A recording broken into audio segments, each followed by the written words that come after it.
Hi friends, in this video I'm going to discuss about how University of People works.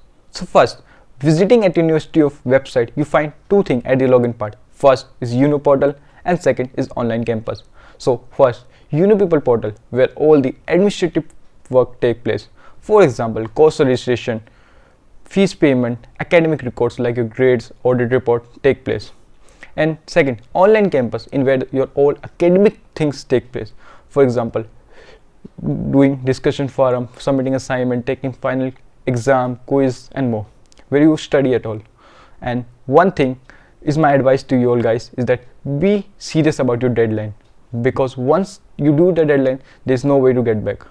For example, fees payment has a deadline, course registration has a deadline, and submitting your exam, discussion forum, assignment work has a deadline. So be serious and take this seriously, your deadline, because you miss, yet there is no way to submit your work.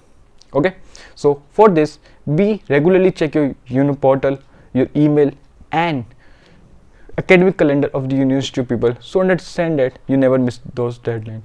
Okay, bye, see you next time.